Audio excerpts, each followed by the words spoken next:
Welcome everybody to this Congregation Security Workshop. My name is George Giangi. I chair the Business, Industry, and Infrastructure Subcommittee for the South Central Task Force. No, that's a mouthful, but I certainly had played a small part in setting all of this up. We've got a lot of people here from the Planning Committee. In fact, if you please stand up, and as I mentioned, Ted Wade, Don Long, Rick Gilbert, Milton Hershey School. By the way, thank you very much for Rick for allowing us to use this facility. It's a beautiful facility, and they are so generous. They're allowing us to use this at no cost to us, so that's a real plus. Dwayne Ness, Jim Cratty from Homeland Security, and a couple of other folks who are at the registration table. By the way, did everybody register? Everybody sign in? Any issues there? Eventbrite work okay with everybody on the website? Appreciate that.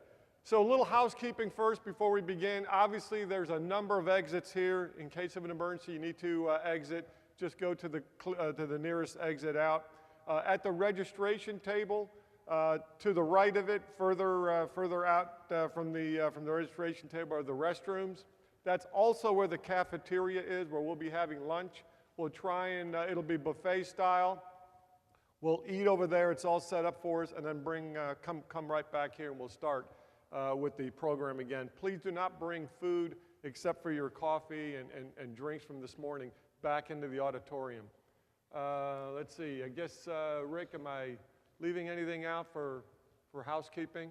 There's no smoking, so please respect that. If you need to smoke, just go outside to do that. Otherwise, I think we're all set. So this Congregation Security Workshop is really just a response to the overwhelming concern and interest level that we've been seeing over the last few years. Unfortunately, you know, the houses of worship have been sort of left by themselves. You guys do a great job of doing your own thing within your own house of worship. What we're trying to do is to allow for better collaboration among various faith-based groups. So I would encourage you all to please share your contact information with one another, especially if you reach out across other denominations. I think that would be a real plus. No matter what supreme power we all worship to, we all have one thing in common, and that is we have an obligation, if not a legal obligation, at least a moral and an ethical obligation, to provide for a safe and secure place of worship for our membership. They should be able to come in without fear that someone's going to come in with a weapon and hurt somebody. And obviously, the fact that you're here today speaks volumes for the fact that you pick up on your obligation. You sense a need to do something reasonable to provide for their safety and security. And to that end, we have a number of speakers today that's going to address a lot of topics that I think are going to be timely and relevant. We'll be talking a little bit about using a phone app to put together an emergency plan for a house of worship. And this is really, 2 or 3 months old, Jim? It's cutting edge stuff that I think Jim's going to walk you through, and it'll be a nice starting point, especially if you have nothing in place already. We have a Stop the Bleed program, which is absolutely critical for in the event of an active shooter incident, where you'll be able to at least walk out with a primer, some fundamentals as to what you should do, what people should do to try and minimize the loss of blood. Somebody can actually bleed out within 2 or 3 minutes, depending on where the wound is. So what you do in those first few minutes is going to be imperative to dealing with saving more lives. Also, we've got somebody talking a little bit about some various weapons programs for houses of worship. I know that oftentimes is a big concern in terms of do you have a weapons policy at your house of worship? What concerns should you be thinking about? Do you bring in the lawyers and your insurance carriers? And what if your security team doesn't have sufficient training, but yet they're carrying a concealed weapon? So all those are going to be addressed today as well. We have a lawyer, Joshua Prince, who's going to be coming in and talking a little bit about that as well. I would encourage you all to please jot down any questions you would have because of the volume that we have here today. We'll address some of these questions and answers towards the end of today's sessions. So just, again, a show of hands, how many ushers do we have here that are actually greeters and ushers, whether you call them that or not? That's great. And of those people that raised their hands, how many have actually had any formal training to assist you in that process? Okay, very good, very good. Observational technique training? Okay, great, because that's going to be another topic that's going to be addressed as well. Both Rick and Ted Wade are going to be addressing it. It's called the SPOT program, so it'll help you to kind of look for things that are a little abnormal, a little aberrant, little behavior that doesn't smell, look, and feel right, so that you raise the red flag. I'm also going to be addressing response to active shooter. But unlike a program that you probably have already seen, this is going to take a little bit of a different twist. This is going to be more along the lines of what you need to do when you go back to your house of worship and look at it from a hardware, software, and human factor aspect.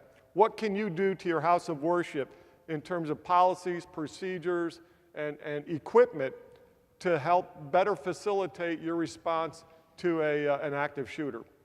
So I think we've got a pretty decent program lined up for you. With that, I guess I'll introduce our first speaker, Jim Cratty. Jim is U.S. Department of Homeland Security Protective Security Advisor for Central Pennsylvania. He's just recently taken on a supervisory role in that role as well. It comprises of 5 task forces, of which the South Central Task Force is one of the 5. Jim has been with Homeland Security for 8 years in Los Angeles, Washington, D.C., Baltimore, and Philadelphia, where he served in different uniformed law enforcement leadership positions. He specialized in designing physical security systems for high-security campus environments and bringing a community-based policing model to the federal community. He's also actively engaged in conducting active shooter exercises, developing facility active shooter plans, event planning for federal community to national special security events such as the presidential inauguration, the papal visit, and the DNC, Democratic National Committee. Prior to coming to the Department of Homeland Security, Jim worked for the Department of Health and Human Services, supporting emergency support functions, health and safety, along with security. Good morning, everybody. Thank you for coming here. I never thought we'd be doing these in this large number of turnout to learn about security planning, and how do we protect our congregations. When I started this job last year, when I started with Homeland Security last year, the Jewish community centers were receiving bomb threat calls on a regular basis, and they asked us to go out and reach out to the Jewish community to talk about bomb threat management, planning for it, looking at security plans and how they were going to handle their synagogues and their community centers. So that was my first exposure in my new role, and it really renewed my own faith and my passion to work with the faith-based community, to have the opportunity to go out and look at security plans, to do vulnerability assessments at churches and see kind of where we are security-wise with our churches, our synagogues, and our mosques across the country, or in central Pennsylvania. What I'll say is, what I've seen is we're all over the map. Larger institutions tend to be a little bit more well-versed and prepared. I think based on the nature of their operations, right? If you have several thousand people coming in, you've got to have an orderly process and some kind of business continuity operations that you're working off of.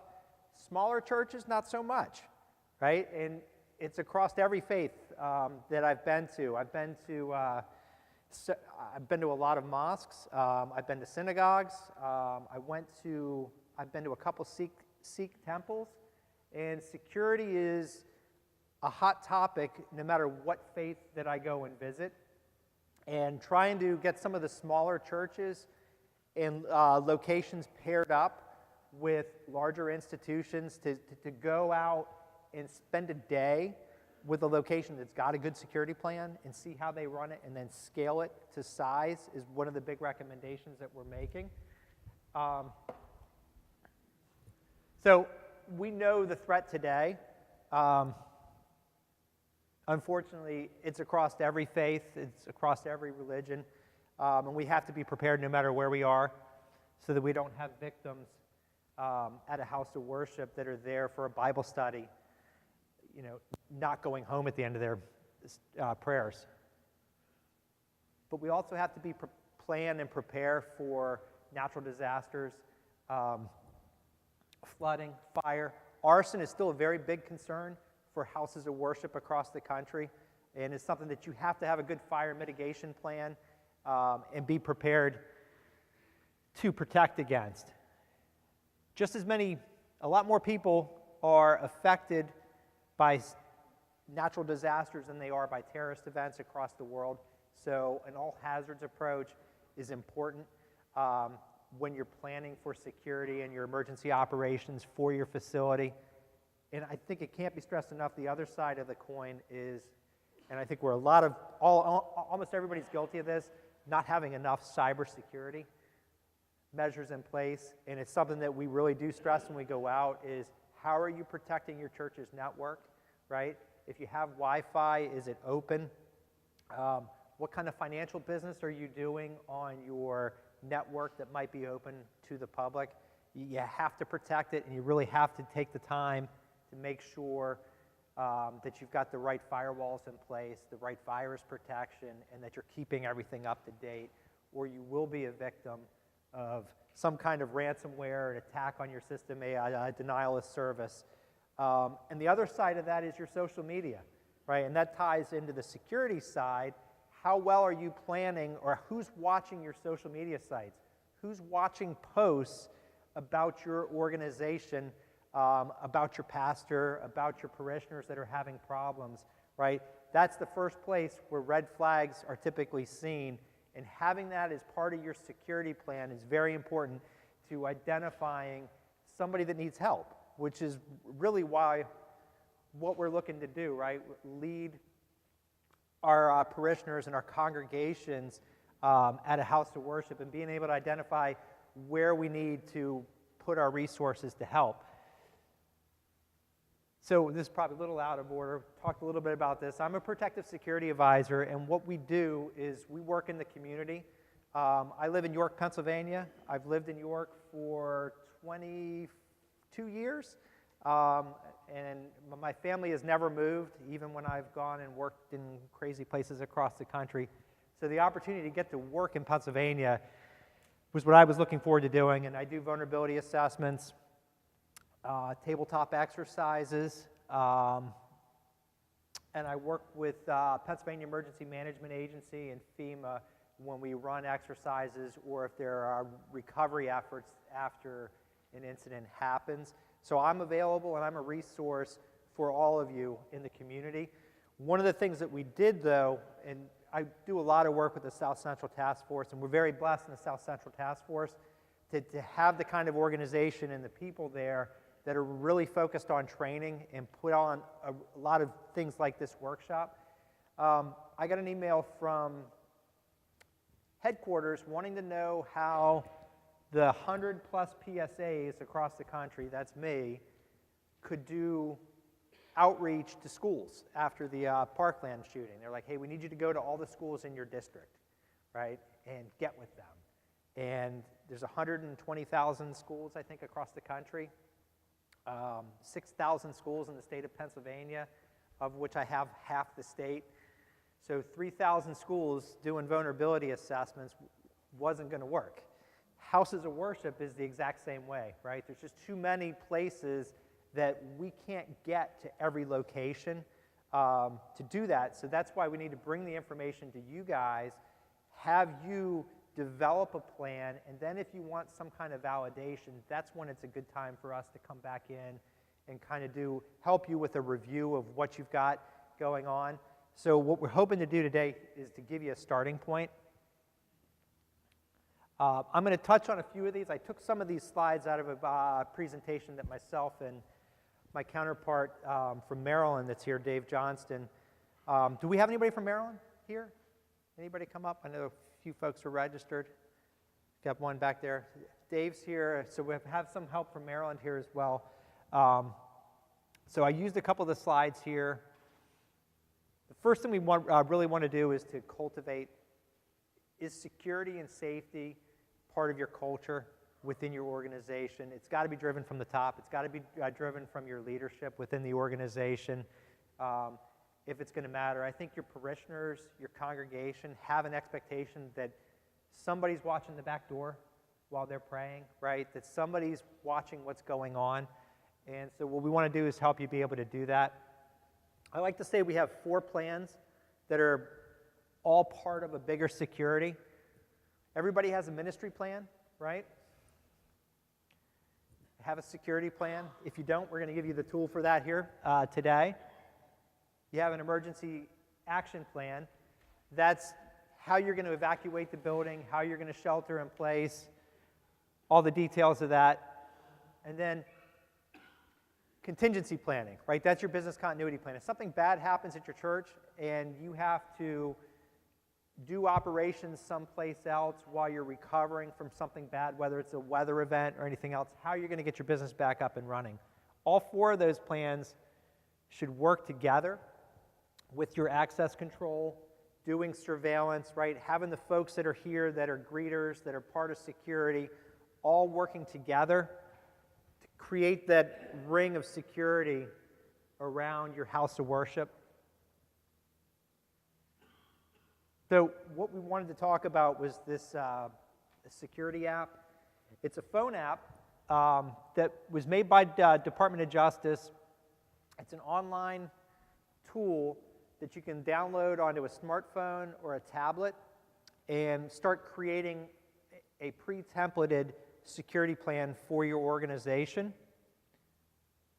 It walks you through how to fill it in by putting in maps, adding security teams, policies, campus assessments, and doing a threat assessment. So when you use the app, one thing that I definitely want to let you know is you need to be at the church or location that you're doing the assessment on when you're doing it, because it's going to pull GPS data off your phone and automatically populate some maps into the program. So if you're working on it at home, make sure you get the right addresses and locations in there. Otherwise, it's going to show your home in the maps in your security plan. But it's a drop-down checklist approach to putting together security teams, identifying who's going to be on your security team.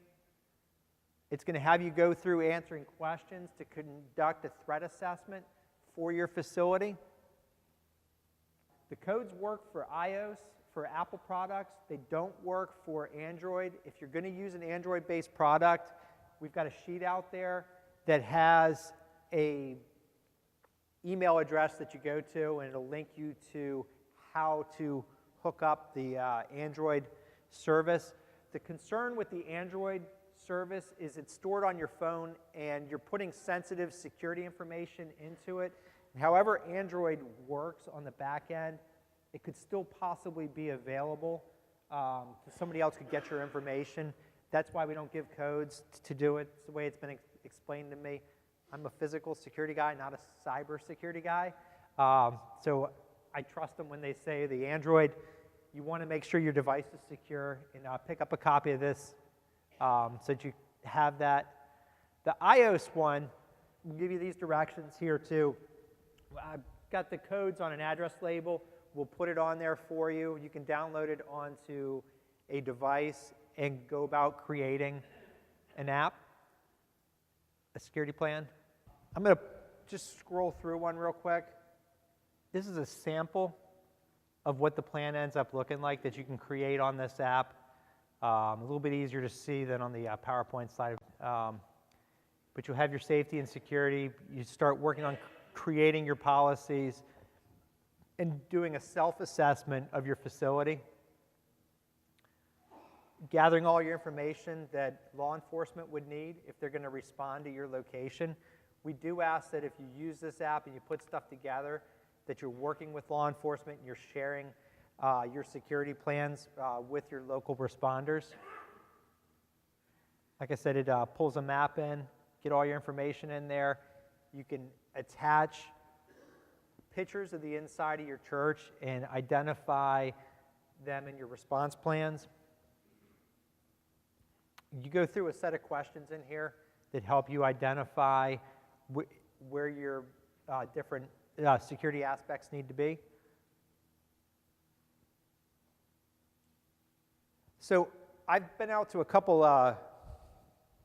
was at a church in York that had a board in the front that listed all the volunteers that they were looking for in different organizations, and you could pick them up off the hook and fill out the back of it to solicit volunteers. And they had a vetting process, and a lot of churches have vetting processes for their security teams as well. But that's a good place to start looking at the folks that can help you. Like when George asked, a lot of folks here are volunteers, right? In our churches and our synagogues and houses of worship thrive on the volunteerism, and they're out there, right? There's information on here on what kind of background checks you should be doing on your security staff. And I'm not going to delve into any of the security planning and stuff like that. That's what we've got a lot of speakers. This is a good primer of types of questions and stuff that you need to look at. Roles and responsibilities, so that when you put people into these positions, they really have an idea of what they are.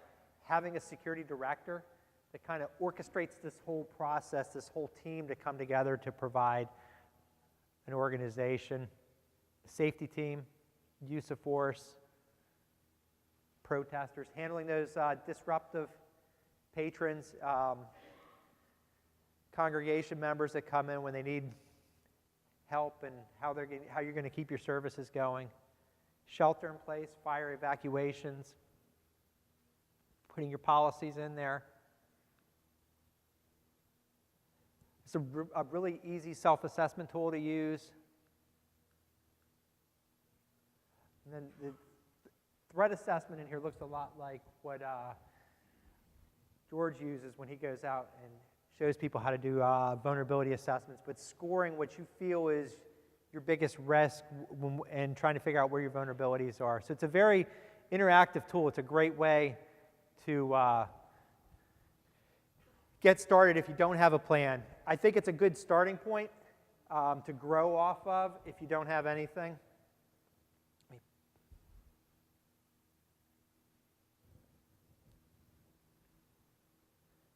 So resiliency matters, and starting out when it's a concern or an issue, it's going to grow exponentially in cost to the disaster management point. So that's why we are encouraging people to have plans in place early on.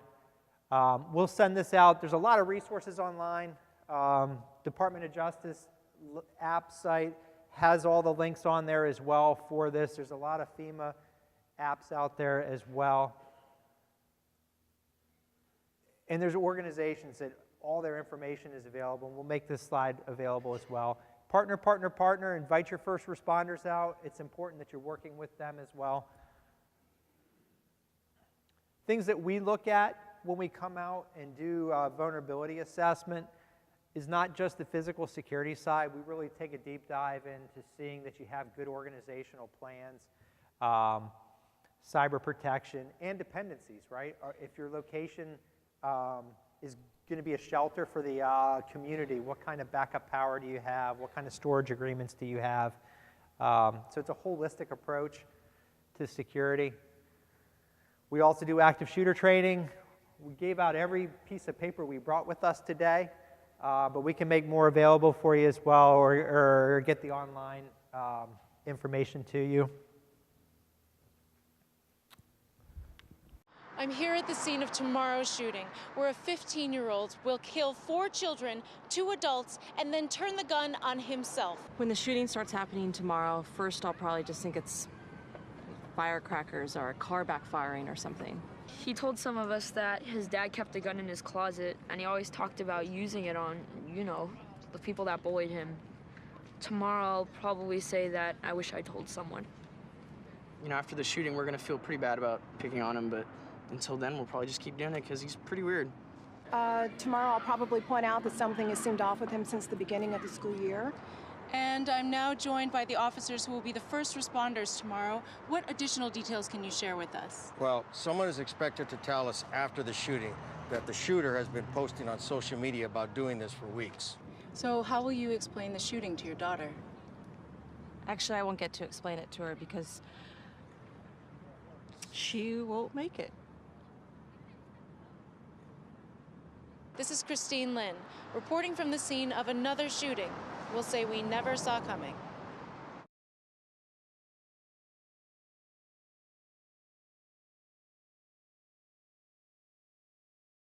Here's my contact information. I'll leave it up here while we're getting set up for the next one. Please feel free to contact me to talk.